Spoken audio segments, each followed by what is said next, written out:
Today you can actually sit in a living room, talk to your Alexa, and Alexa is something which is probably in the last 10 years. Like 10 years ago, Alexas were not there, right? So you speak to Alexa, say, Alexa, play this movie on Netflix on living room TV. So you look at all these elements here. Right. There's Alexa that comes from Amazon. There's a Samsung TV from Samsung. There's a software inside the TV installed because the TVs are running a smart operating systems or Androids or whatsoever. And it's got a Netflix application. Correct. Did any of this ecosystem component complain? Did Netflix say, sorry, can't understand this XML enough data that I just received from Amazon Alexa? Microsoft pledges you that every second Tuesday I'll give you more work called Patch Tuesdays. Correct. Right? So it's never going to stop. Most of the time, people deploy a product, install products, but rightly configuring it and getting the optimal output out of those products, that's something that is missing. Absolutely. Ever come across an organization which is having 0% of shadow IT? Oh no, never. You'll just go to any bank because you're like, a bank is a bank is a bank. Absolutely. Everybody has savings accounts. Everybody has credit cards. Everybody has the same product. So your choice of a bank will depend on what? Hello friends. Today I have a very interesting guest. He's a good friend of mine. I've known him from past almost 2 decades. He's the managing director of India and Asia Pacific at Qualys, stationed at Bangalore and quite deep insight. And we'll be talking about a lot of interesting conversation around cybersecurity, risk management, attack surfaces, vulnerability management. So do keep watching, stay in the course, and do share your comments. And let me just introduce Deb. Welcome, Deb. Thanks for joining in. Thank you, Archie. My pleasure. A long time since we met, so I took this opportunity to make sure that we catch up. Thank you so much. So I'll start on with your journey at first. So you have more than 2 decades of experience into cybersecurity operations and business and all. So what made you, at that point in time, early in your career, what made you choose cybersecurity as your track? I think I never chose cyber. Cyber chose me. So when I started my first job, I was a developer. And back in those days, Crystal Reports, VC++, VB, .NET was upcoming.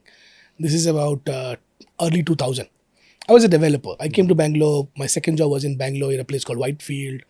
Early on, I got a bit bored with development because most projects that would come to my employer were actually code porting. So port this old code into Java. Right, so all redoing the same thing is not interesting. Right. So one fine day I was at the cafeteria where the VP of the company on the product selling division, he identified me, not in my usual self. He says, "What's wrong?" I'm like, I'm feeling. I know it's only 2.5 years into being a developer, but I think I'm built for something else.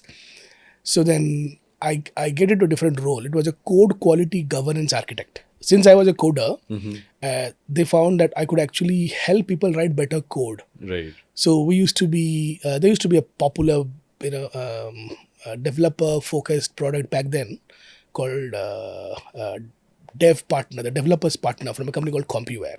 So they gave me the role to be a code quality governance architect. So I was a lone man assisting large companies like Honeywell, Motorola, in their projects where they were writing code and they would actually use our tools to make their code better. One fine day, I stumbled upon one of our customers called NetIQ. So NetIQ used to use a service provider in India, in Bangalore, to write or develop their product. And that team happened to use this product. Okay. And I was assisting them write better code, right? And what is this product all about? It's cybersecurity. It does application monitoring. It does log monitoring. So that fascinated me. I'm like, oh, that sounds interesting. That some people might be interested in looking at system logs, application logs. So I just randomly, casually went to their website and I applied for a job. This role was based in Hong Kong, but it was an all of APAC role. So it was a first foray into cyber. So when which year was this? This was 2003. Okay. right? So when this recruiter called me, I'm like, are you guys sure you see me as a cyber security guy? Because I'm just a developer. I've never seen a switch route of firewall in my life. Right? And firewall and antivirus was usually what cyber security meant back then, right? So it was more like cyber found me, rather than me looking. But back then there were not many cyber security careers, right? True. And the fact that you come from a background of a developer, you understand application, databases, network, operating system so well that cyber just becomes very normal. You don't have to go and acquire special skills to, understand this any better, right? So it was just very natural. So it came to me, right? And I thoroughly loved it. 4 months of training in Australia, and I was transformed. I was speaking cybersecurity, talking cybersecurity. I was doing SIEMs, at a time when people were like hearing it for the first time ever. So it was interesting. So then I stayed along, right? I just could not find any other alternate career that could be better than cybersecurity. So I kind of think I saw the cybersecurity industry shaping up, Right. into needs and toolkits and processes, and people growing into new roles. CISO was a uncharted role back then, right? Nobody had the concept of a risk committee back then, right? Correct. Audit was a once in a annual activity, which wasn't really this spectacular as you see today, right? So Absolutely. I think I was lucky to be at the right time at the right place, got the right opportunities, but cyber found me. Super. Yeah. And if I talk about the current CIOs and CISOs, you interact with so many CIOs and CISOs, understand their problems and all. What's the fundamental gap that you foresee that needs to be bridged between the understanding and the board plus the products that are there? Because most of the time people deploy a product, install products, but rightly configuring it and getting the optimal output out of those products, that's something that is missing. Absolutely. I think I'll take a longer route to answer this to set the context. Buying a point product to fight a point or a siloed security investment for a siloed security issue is not something that can be done at scale, right? You'll be surprised that organizations today do have 30, 40, 50 security tooling. But if you ask them, they still say that we probably are underinvested in cyber. Right? Now what's happening is, one thing that cybersecurity vendors did not do a good job around, but consumer electronics did a really good job around it. And I'm giving this example to so many of my CISO friends, CIO friends, and they absolutely love the idea that yes, cyber should have caught up, when it was time. Like for example, today you can actually sit in a living room, talk to your Alexa, and Alexa is something which is probably in the last 10 years. Like 10 years ago, Alexas were not there, right? So you speak to Alexa, say, Alexa, play this movie on Netflix on living room TV. So you look at all these elements here. Right. There's Alexa that comes from Amazon. There's a Samsung TV from Samsung. There's a software inside the TV installed because the TVs are running a smart operating systems or Androids or whatsoever. And it's got a Netflix application. Correct. Did any of this ecosystem component complain? Did Netflix say, sorry, can't understand this XML data that I just received from Amazon Alexa?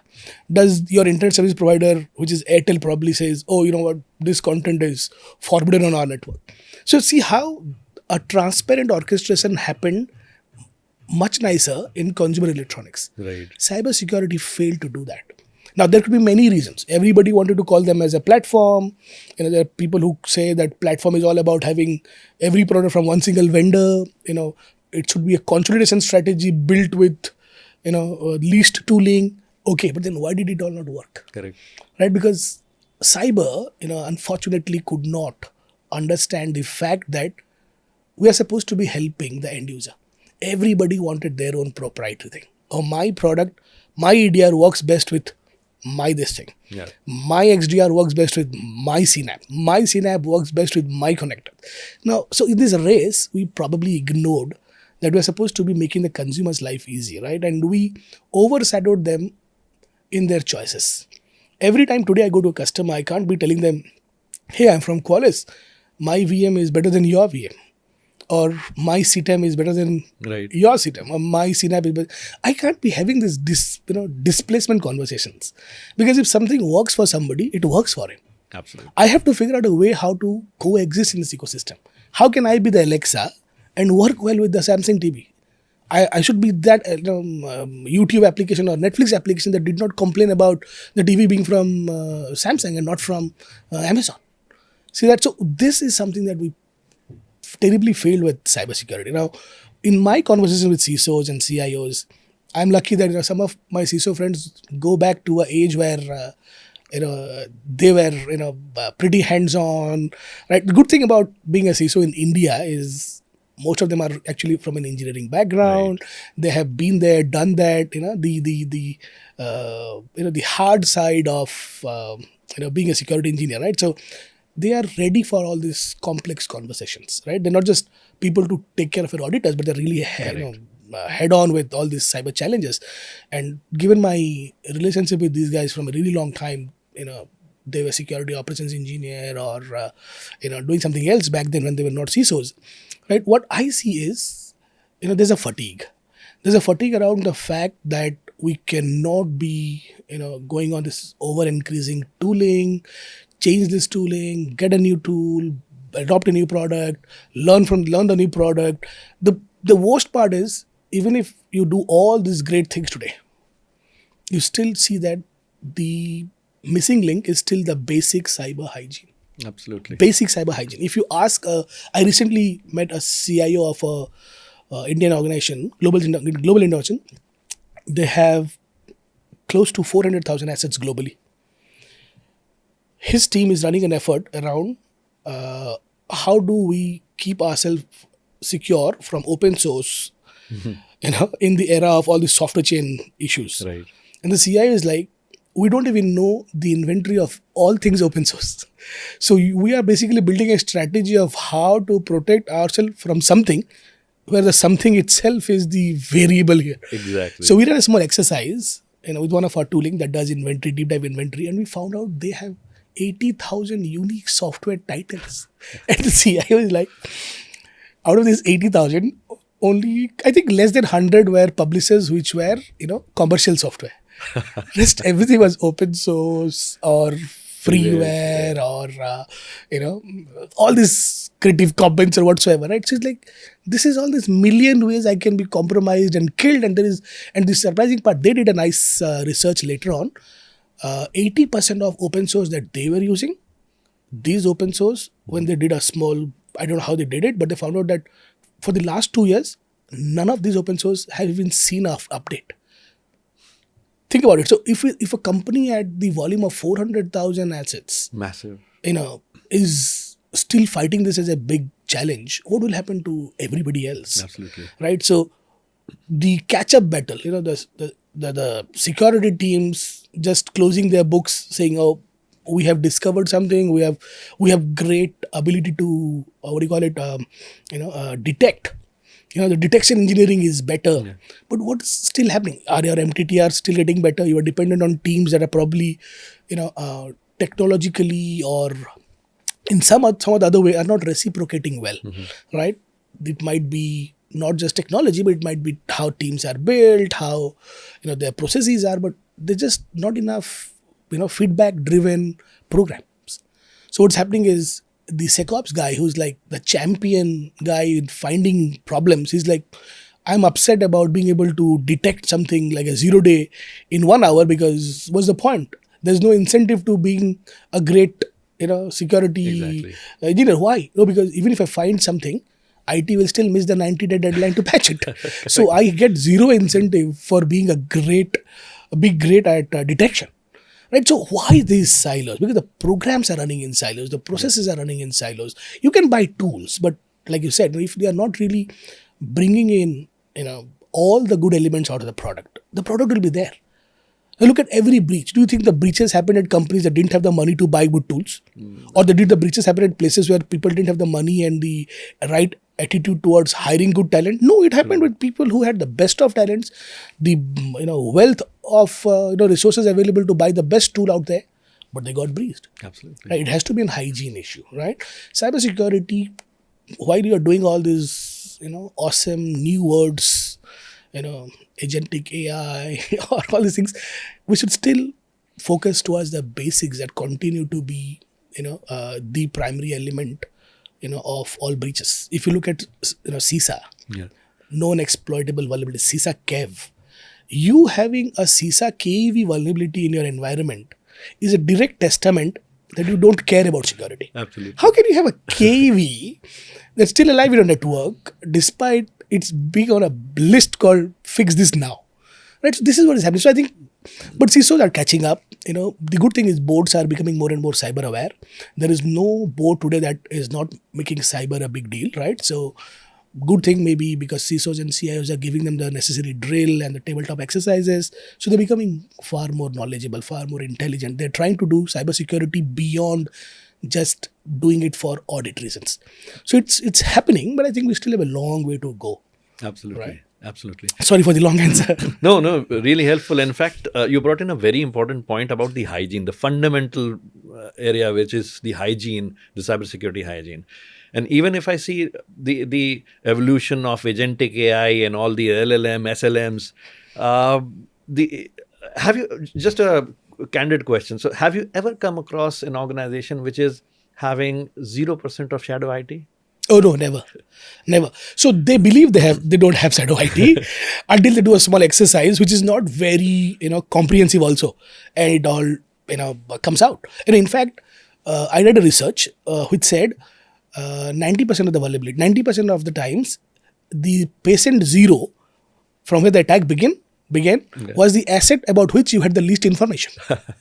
Right? So you can't say, and shadow IT today is complex because it's no longer just infrastructure. Absolutely. Today it could be a shadow API that you never knew. Exactly. It could be a shadow, LLM that some developer installed to do something nice because of the speed at which people want to, produce more products and entice their customers. They left out a shadow,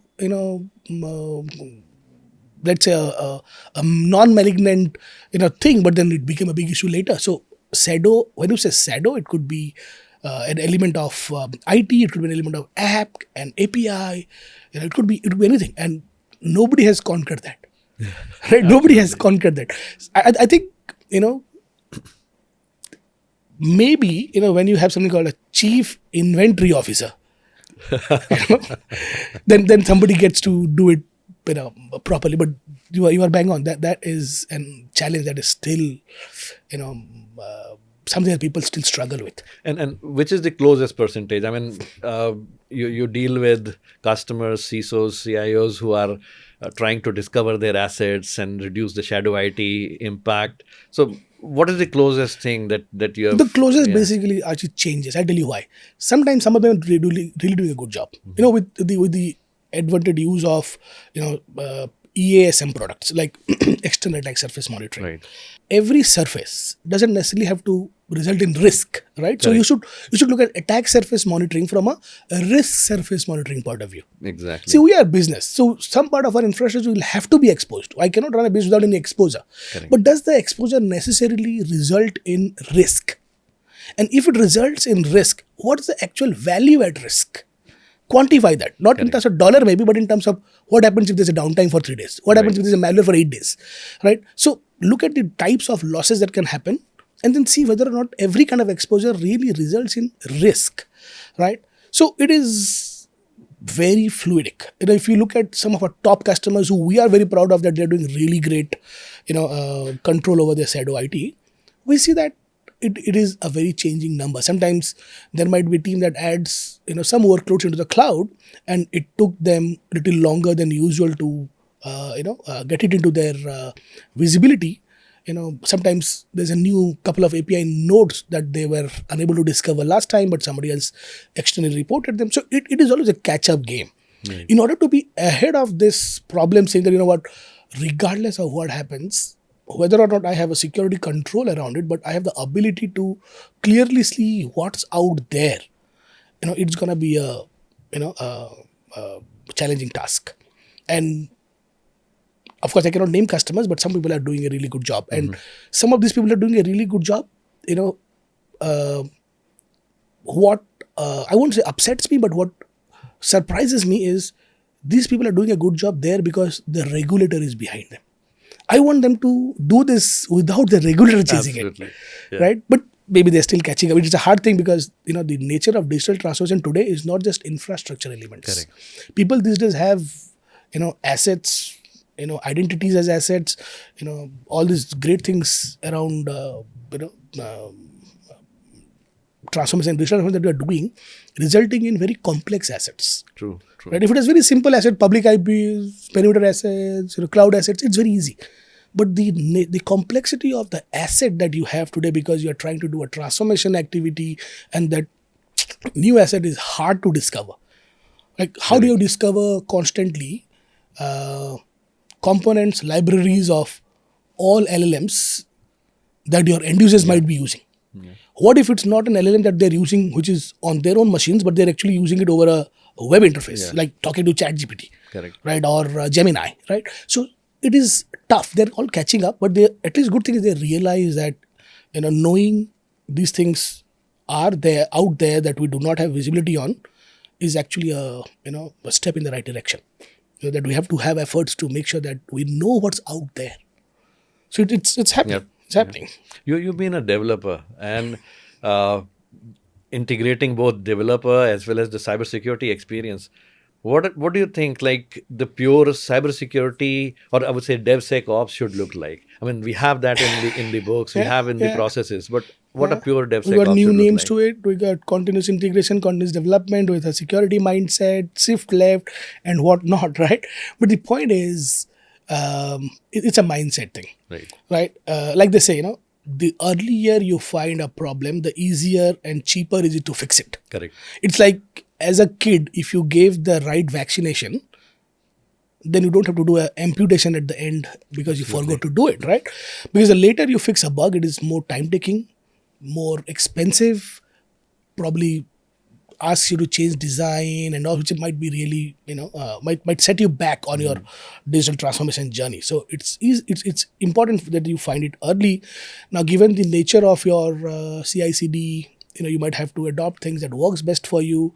It's becoming simpler, faster, and easier if you're on the cloud, right? But if you are completely on-prem, it's a bit of a challenge, because you have to make sure that your developers are checking in code that's properly vetted. You must have gating conditions into your build processes, that can actually identify these things early on, right? So, if you ask me, we have become better around it, because earlier we never cared, but today, it's good to see that companies and products, in the very first version of it, you don't really see too many NCs, right? Now, we are also a software powerhouse, as an organization, and when I speak to my CISO office, they're like, given the fact that our processes, are so evolving, and people are having a security hygiene and mindset, you don't see really, because of you try to do a faster to market code delivery, you are not missing out on the essentials. Correct. Right? Because the last thing you want is a security product itself being compromised with malware. And there has been stories, we don't want to name them, unfortunate, but then that doesn't mean that they are bad and others are good. If you are good, but then if somebody did go through something that kind of poisoned their pipeline, it means it can happen to anybody. Absolutely. Right? Look at the number of open source you are using. What do you really know about your software supply chain? Yes. What is the depth of your information about your supply chain? Right? So it is a hard problem to solve, but we are doing it much better than we did it earlier, which is true.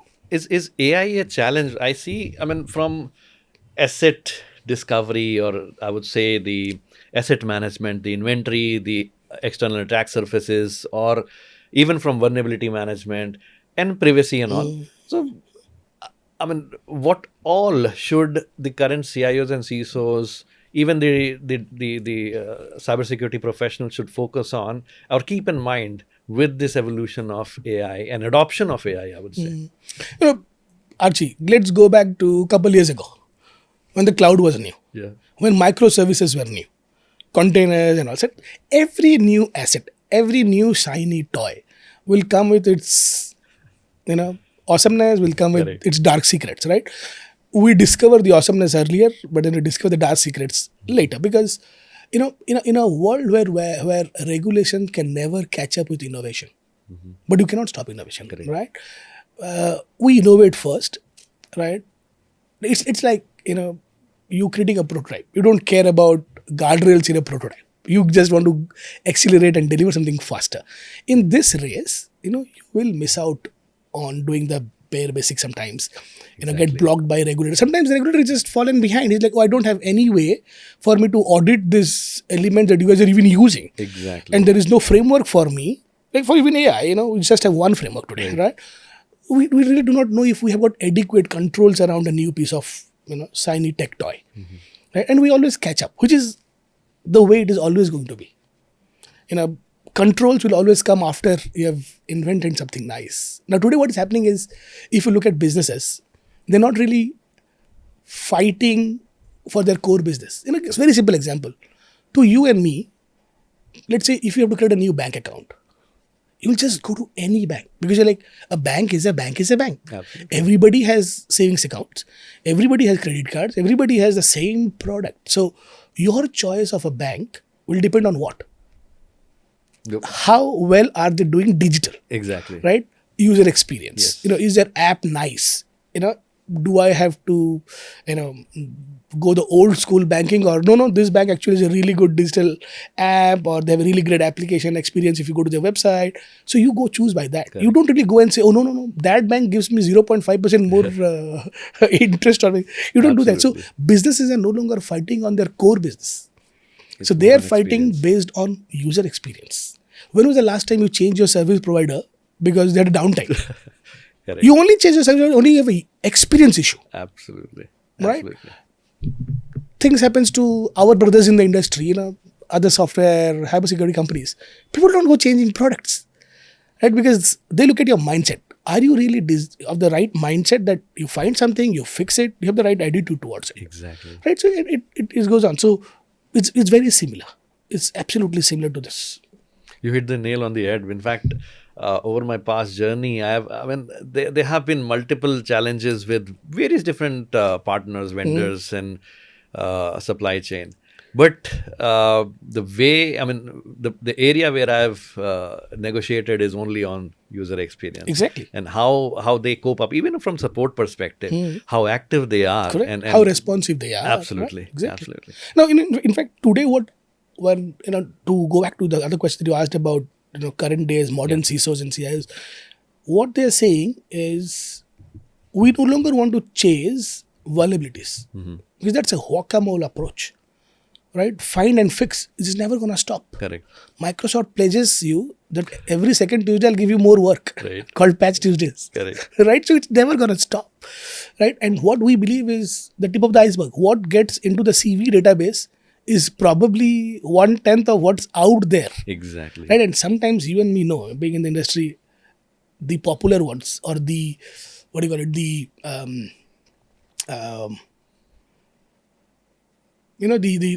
celebrity vulnerabilities. Right. They come out only after the damage is done. Exactly. Right? Exactly. We are happy that, we know Heartbleed, we know, Log4j. Log4j. Yeah. But to be honest, I have a feeling that, we get to sometimes know about it after they have probably done some damage over a period of time.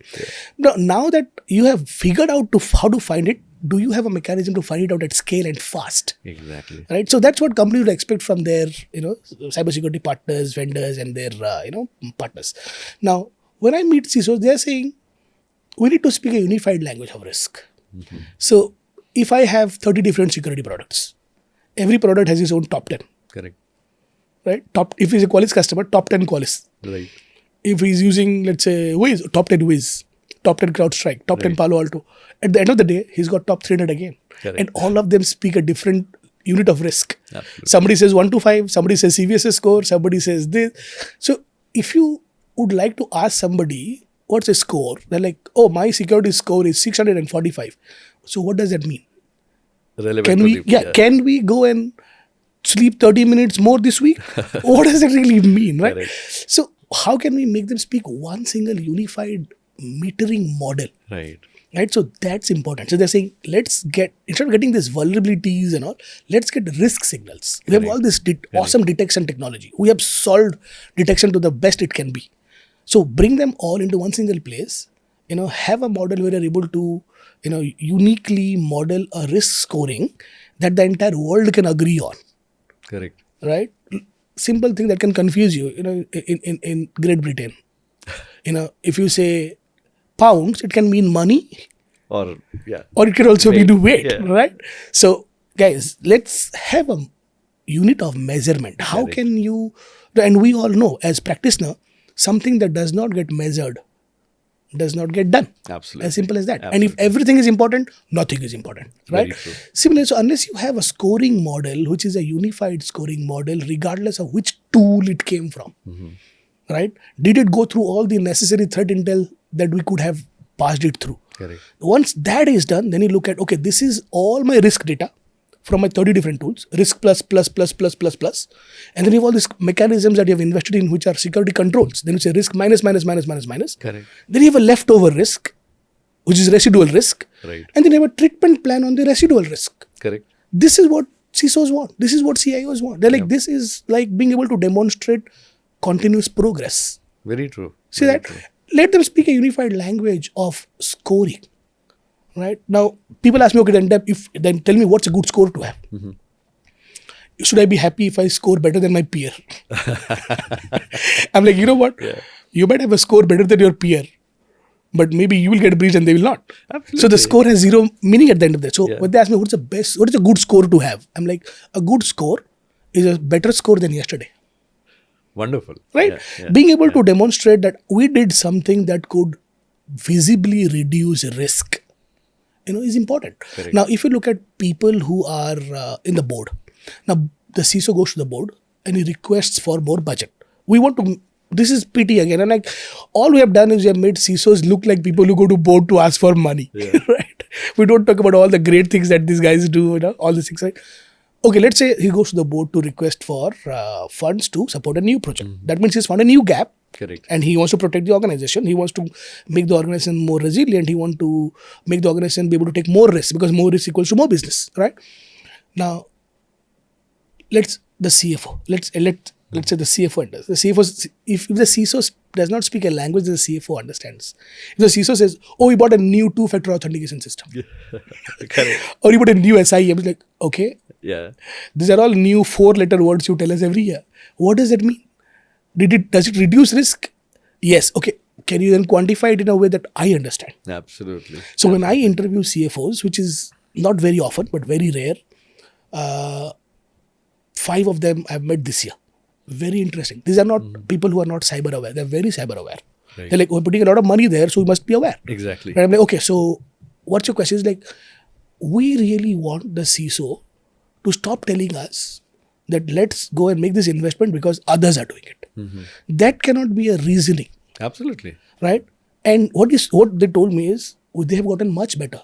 See, today's the modern generation CISOs are really smart people, Yes. right? And they are the right people to be on the board because they can balance, the tech part of a cyber story and the business part of a cyber story, Absolutely. right?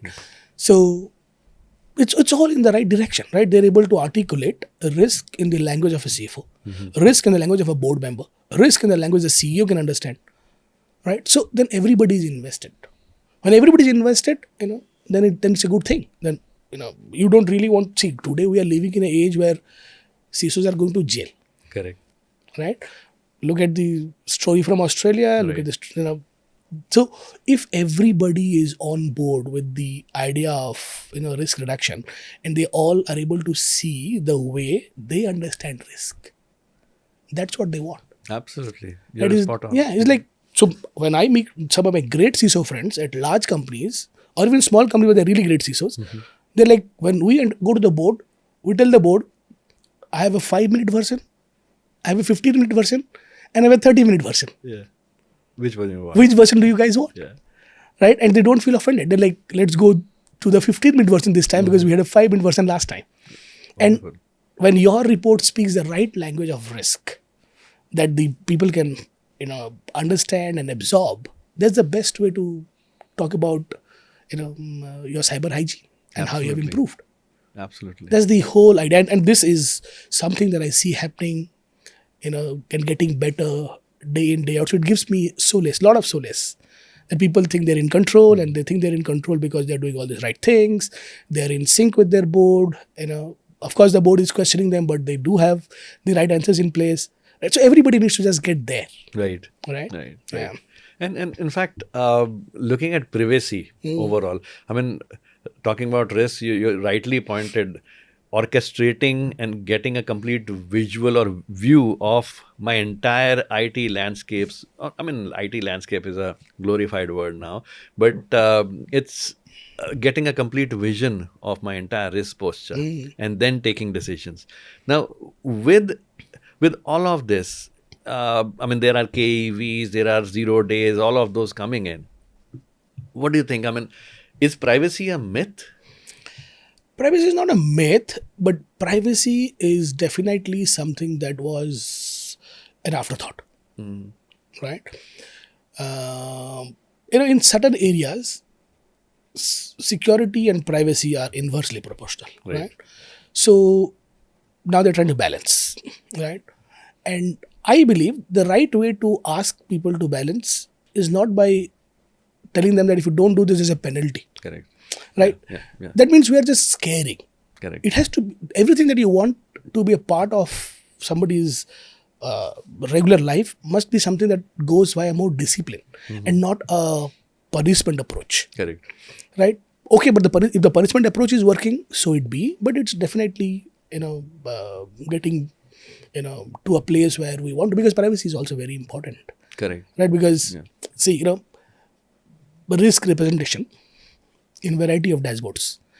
Nobody loves it anymore. They think we are doing dashboard tourism. Right. Too much dashboard tourism. Looking at risk does not reduce risk. Correct. It is like, somebody going to somebody weighing himself on a weighing scale 3 times a day, but not going to the gym. Absolutely. I'm just looking at risk, this angle, that angle, right? Yeah. So what people are doing is, now they're trying to make sure that there is, efforts to remediate. Correct. Right? Now, when you come to privacy there, people are adopting privacy by design, right? When somebody is adopting privacy by design, he's not really doing it because there's penalty at the end. He wants to do the right justice to the end users. Correct.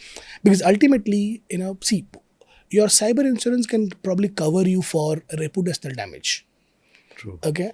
But how will you go convince your users that we are not going to commit the same mistake twice? So, if the privacy involves end users, the privacy involves people who lose things, that might, harm them in a much bigger way. So they're balancing, GDPR and RDPDP, which is exemplary in a way of, executing it, Right. are all in the right direction. We just need to have people do it more because they care about their users and not because there's a penalty associated to it. Correct. Right, but if it is motivating, so it be. Yep. Right. You brought up a very important point, I mean, a very interesting point, where cybersecurity is catching up in the race. So, if I see likewise, we are, let's say as an example, there is a company which is into healthcare, and then there is insurance associated with it. So the healthcare data goes to the insurance company, and at this point in time, the right technology may or may not be adopted by the healthcare company while sharing that particular data. Correct. And by the time the awareness and catching up happens, the damage is already happened. Done. Yeah. So what should we See, do? you should just still treat this as a supply chain issue. Yeah. If you have, vendors, third-party vendors, or if you have, your ecosystem partners enabling you to do some business, it's important that you make sure that the security, is the balanced approach everywhere. If today I see many companies doing exercises of TPRM, right? They want to make sure that their sourcing partners are doing a good job around cyber hygiene. Right. Because the last thing you want is a friend becoming your enemy because he didn't do a good job, right? It's happened to large companies, the M's of the world, the O's of the world have gone through this thing. That means it's not a money problem. It's not a intent problem. It's a problem that, if your business is dependent on third-party suppliers, it is good that you have your third-party suppliers also follow hygiene as good as yours. Absolutely. They might have a different tooling. It doesn't matter. They might have a different, processes that they follow. But it's important for you to make sure that you let them know that I'm running my business and I depend on you. Correct.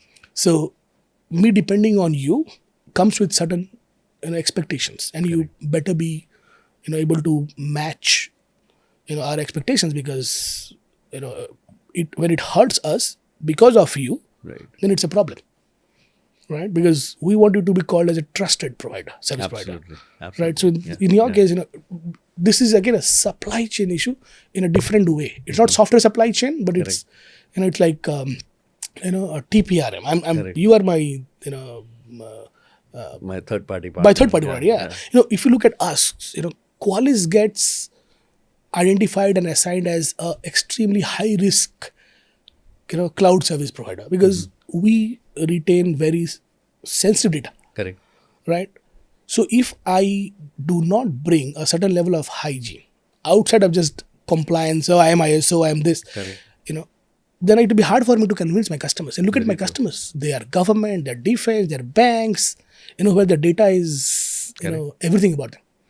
Right? So if I have a bank who tells you would like to run an annual audit on you, yes, this audit is derived from this benchmark, but the bank would like to do these additional 30 things. Correct.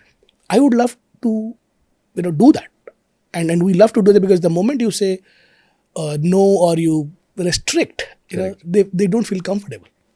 Very true. Right. Very So while Qualys might be FedRAMP and whatnot, we still have customers, who want this additional level of assurance once in a year, once in a couple years, or periodic, speaking to our CISO teams, speaking to our DevSecOps, to make sure that, because we are a critical partner to their journey, right? And they don't want us to, be doing anything lesser than what they are doing. Right. We must be at the forefront, in fact.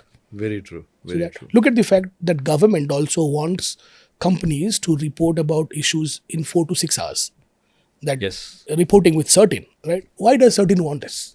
Absolutely. Does certain have all the bandwidth to handle these things? No. Yeah. But guys, this is an important piece. Correct. The least that your customers can expect is you bring them timely security information about yourself. Exactly. So that they are prepared, right? So this is a good thing, right? So I think... Absolutely. Absolutely. Now, if I talk about the mesh, the cybersecurity mesh architecture, having feeds and visibility of my entire architecture and all. Now, if I look at from the third-party risk management, what are your thoughts as a CIO, as a CISO? Should there be an orchestration or consolidation of TP, third-party partners, or having multiple partner is a better choice? You will see both, to be honest. You'll see both. If you look at industry, sometimes you will see that everybody who is supplying to an industry turns out to be the same bunch of 10 people. Correct. So I sometimes believe that instead of everybody doing the same exercise again and again and again, there should be a central repository of what's by supplier cyber hygiene in one single place, publicly available. Right. So that people can then not have to go through wasting time through opening up a new thread with their vendor who has been already gone through the same exercise by somebody else from their own industry with the same framework, right? So I think they should have one central repository, which is actually good. Why should I not? Correct. If, let's say, for example, I'm very dependent on Microsoft to run my business, why should I not have Microsoft publish in one single repository of all things about them, which they do a really good job about. They publicly announce patch Tuesdays, so that people are adequately informed and then take necessary actions. Similarly, SaaS vendors, critical cybersecurity vendors must do all the same thing. Absolutely. Right? Absolutely. Because you are a critical part of somebody's business. So rather than them engaging with you one-on-one, with every, probably build a public repository for, of course, accessible by people who are your customers, if not public, all by yourself in an automated fashion. Yeah. And that would be nice for people to be always abreast of what the cyber hygiene of 18 of my suppliers as of now. Right. Right? Instead of having to open a new dialogue every time somebody needs it. Exactly. Right. Exactly. As a CIO and CISO, my approach that I have evolved over the period. I mean, initially I I mean, the identification of my third-party partners, products, and all. There used to be a set criteria about lot of aspects, Correct. user experience, cost, support, lot of Yep, things. yep. Now, at this point in time, I've evolved it in a such a manner where I have overlapping partners for Correct. symbol Correct. utility. Correct. There may be multiple gateway partners, multiple endpoint partners. Yes. So that I can leverage the better, I mean, the good of Yep, one yep. and complement with the other. Correct. And competition is good. Yeah. Sometimes, in fact, you are right. This thing is now becoming so mature that outside of just security controls, or HR policies across your suppliers, it has now moved on to a full-fledged ESG. Right. Right? Companies are actually asking each other to, look at each other's ESG, guidelines, and how much of our ESG can you really follow on your side. Yeah. Right? So it is not just limited to technology part, Correct. which is really a good thing, right? And this gives good competition. So if I was a supplier to you and I knew that there's also somebody else in a very similar line of business and also supply to you, it would be good for me to always stay up to date with is my competition doing better than me in terms of supplying some additional cyber hygiene information about themselves to my customer that I am not. Absolutely. So that would, any kind of competition ultimately churns out in the favor of a customer. Absolutely. Right. So, and it helps them, make themselves better. Correct. Right. So that is a good thing. More people should do this. Thank you. But sometimes in some cases, I think you don't really have many suppliers for a certain kind of service. Correct. That's where you probably feel inadequately Very covered. true. Yeah. Very true. Very true. Right. And on the aspect of skill, India is, I mean, shaping up. I see it as a superpower. And from cybersecurity, there are so many initiatives, even from the government side, and there are organizations who are driving that. Where do you see the skill, and what are the gaps from, let's say, from a college grad, somebody who is aspiring to be a cybersecurity professional? Yeah. What are the areas that individual should, because it's an ocean, it's a wide ocean. Yeah. Cybersecurity is a very broad industry, very broad industry. In fact, so broad that some part of our industry can't do the other part of the thing. Correct. Somebody who's good at identity and access, may completely be terrible at remediation engineering. Exactly. Or somebody who's great with cloud security might be terrible when it comes to database security. Right? So it's a really broad thing. The good thing about this broadness is this gives ample opportunity to anybody who wants to start with cyber. Yes. Right? Good thing is that many educational bodies now have focused courses or things that readies them for a cybersecurity career. Right.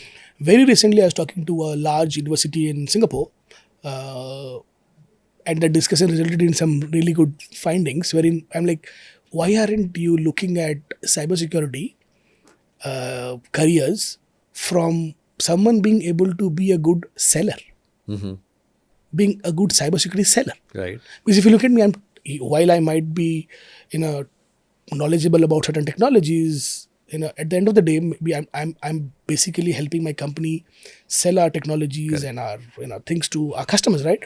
And since cybersecurity is a complex topic, you really can't have a non-technical seller. Yes. Right. So he was very excited. He's like, yeah, we should actually build courses around enabling people to become good with selling cybersecurity. Correct. Right. So that's also happening now. If you look at opportunities, we have more opportunities, in cyber, But this has been a question for the last 10 years, Archie. We have a talent shortage. Right? Yeah. But what surprises me is, I'll tell you what, we are a country where a majority of our population is actually middle class, right? And we are those people who actually convert an old and used cloth into a cleaning utility. Correct. That means we cannot let it go so easy. It has to be repurposed to do something else. Yeah. So we can repurpose our workforce. Exactly. Now of course, we are hearing all this terrible news of AI replacing people in these large companies and all this. But why did that happen? Because they were not repurposed on time. Correct. Now, repurposing is actually a two-way street. Your employer cannot always repurpose you. Yes. You also need to be abreast on top things. Very true. Right? Very So, true. while there is talent shortage, skill shortage. I think cyber is the last thing where this will pinch us. Correct. We do have cyber skill shortage, but we can always repurpose somebody. Maybe there was something that we used to do earlier that is no longer relevant. Like let's say for example AD. Yeah. Everybody now moved to Azure Correct. AD, or Yeah. there's no longer. So maybe that engineer who is super smart to handle on-premise AD can now be repurposed to be a identity champion in the cloud. Absolutely. So repurpose them. Yeah. Yeah. Right. So I believe in being able to repurpose, and there is no age or no experience level that should limit one from being able to be repurposed.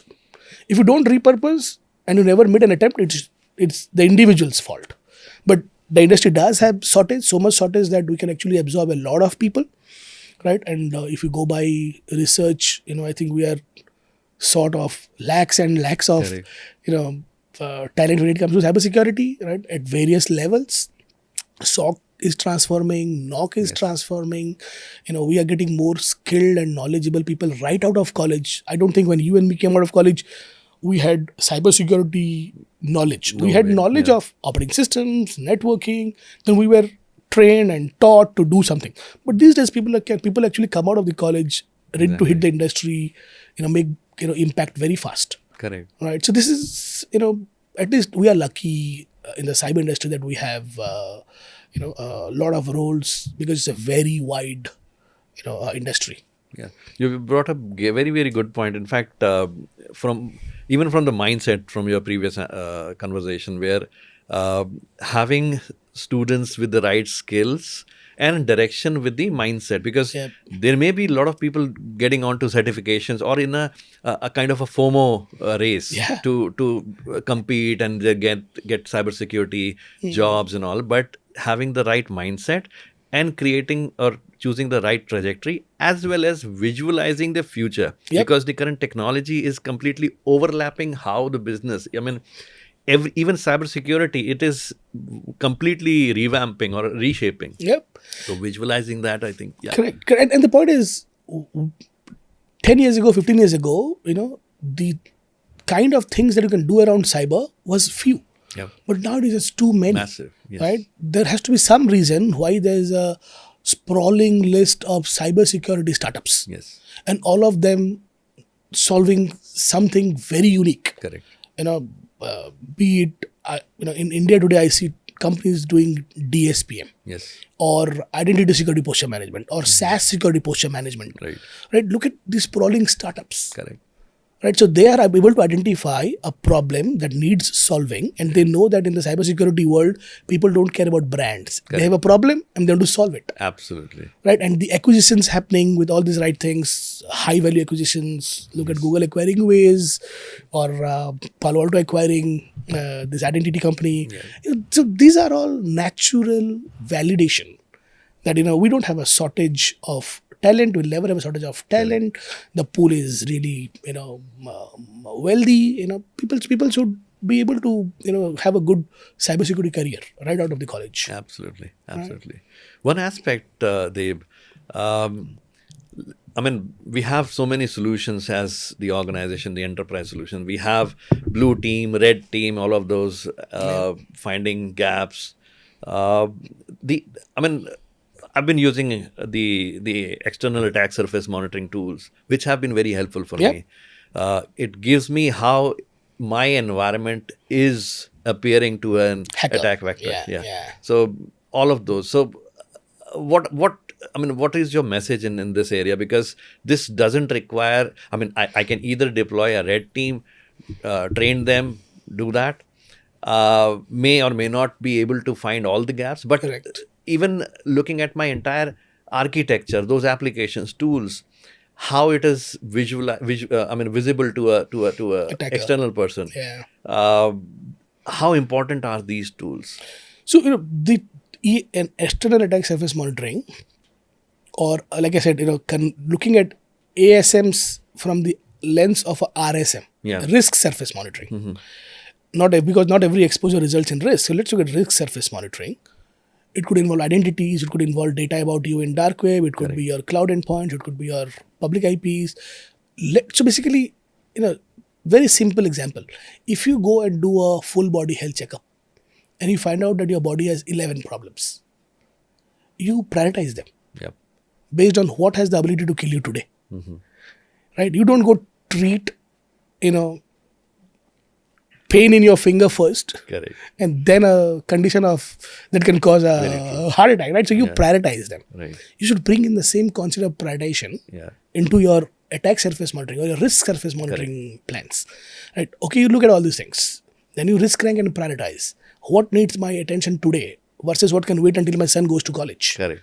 Correct. Right? So this is very important. This is so important that it's a sprawling industry by itself. Yes. But the point is, we look at risk surface monitoring from a very siloed approach, the external angle. Very true. Right?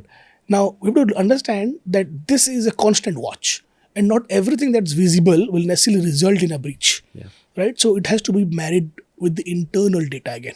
Right? The external data versus internal data. Now, externally, it's a challenge because our assets are complex. Correct. Right? It's no longer just IPs. It could be a wild API that we never knew, or it could be a mobile device. It could be an identity of a C-level suit. Correct. So, the external attack surface monitoring is critical. But what needs to be done is being able to marry the data with more business context. Exactly. And marry the data with more threat context. Correct. Okay, we see that there's this database port open to internet. Yeah. What can it really cause? Exactly. Okay, what is the value at risk? We call it as VAR, right? Value at risk. Yes, it's risk. What's the value at risk? Correct. Right. So unless you quantify that and just have data about what's exposed, you'll be on your toes all the time. And if you are using a ESM product, you will see how sometimes it is prone to false positives. Yes. Yes. Because sometimes assets, today cloud assets ownerships are constantly changing. You are making acquisitions. You might have what do you call it? Companies that had assets that probably were not purged on time. Correct. You sometimes have a certificate that probably is expired because nobody took care of it. So when you look at your externally visible information, this is a lot of rich data. Correct. It can't be ignored. Yes. This is probably the first thing you should go fix. Absolutely. Right? But make sure that there is no gap in this visibility. You are covering infrastructure, cloud, you are covering your APIs, you are covering your data about you on dark web, you are looking at your domains, what's on whois, everywhere, right? You do a proper enumeration of your breadth and length of your external visibility. And I think this is getting pretty fast adoption. Yes. ESM as I think is pretty fast in adopting, and sometimes I see customers who have more than one. Right? And then we have these scorecard mafias. Correct. Right? You cannot completely ignore them. You have these scorecard mafias who are like, you must have a scorecard because we played golf with your CIO and we sold it to them. Right? So, and sometimes the data is really, really dated. And there is really no way to open a dialogue with them saying, hey, you guys decreased my score by 40 points, but that is not really fair because it's actually a honeypot that we put. Right. So this industry is very true. Is a bit, I won't say weird, but a bit complex. It's complex, because it's all about intent, right? Yeah. I do, Qualys has the largest number of external scanners. Nobody can say that we have a bigger scanner pool than Qualys. Correct. Right? So we can scan your perimeter all the time. Yeah. Right?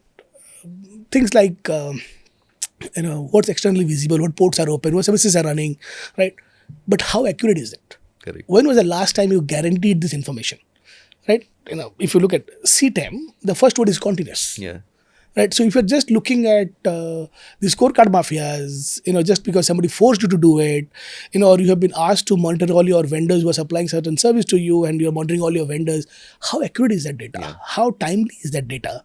Does the data come with, information that is necessary for me to be able to prioritize it? Correct. Is there a business context to it?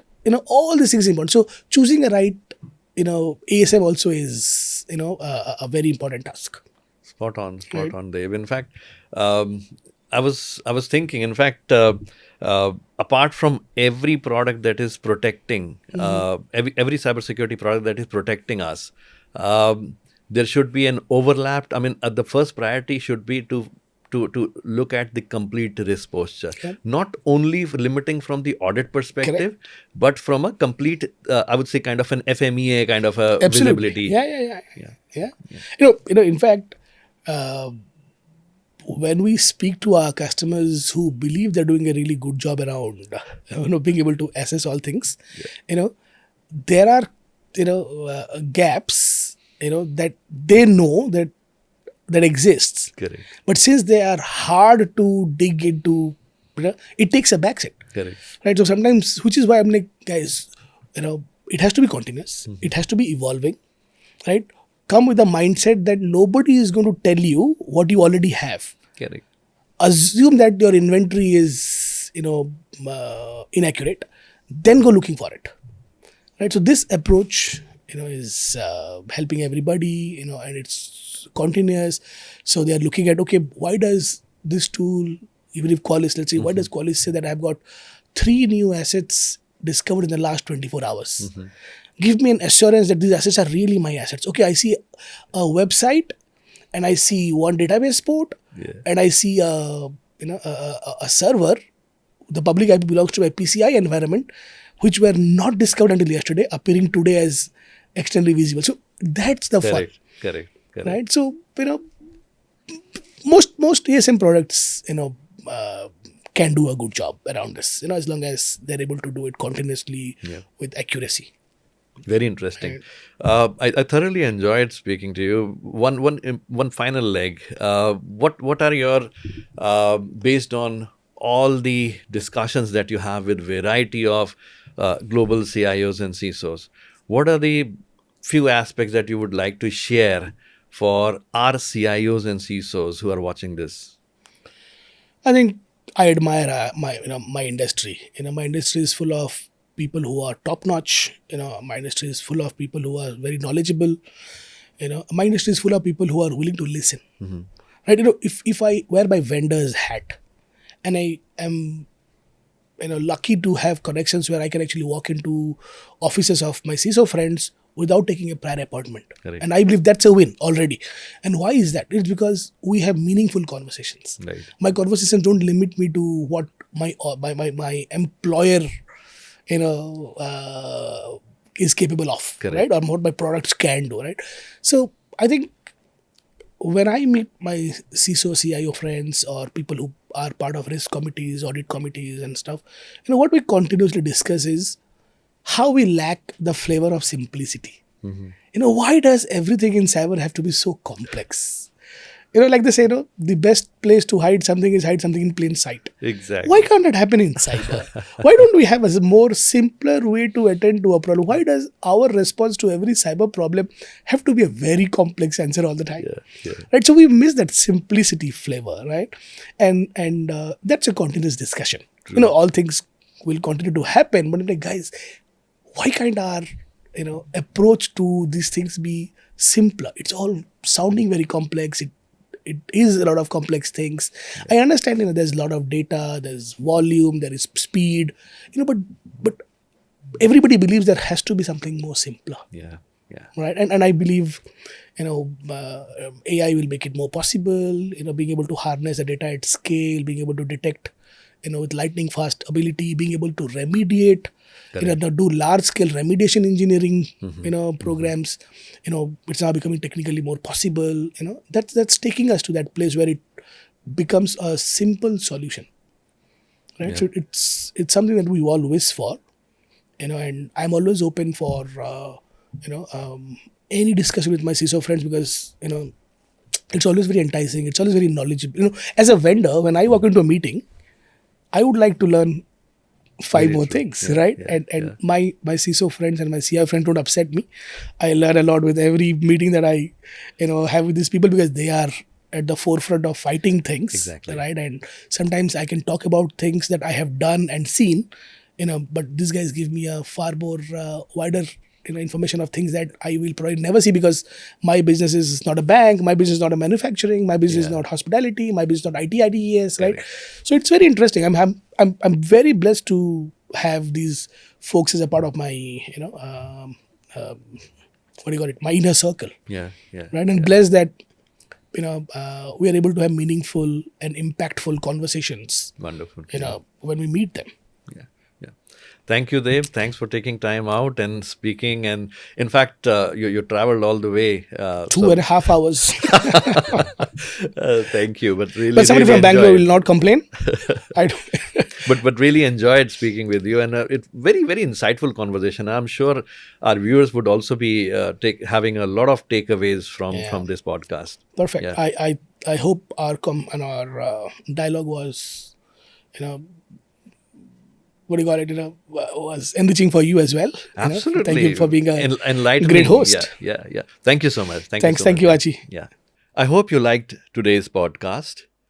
Please subscribe to the channel and also share your comments and suggest in case if you want to get specific insights around cybersecurity or any specific conversation. Thank you.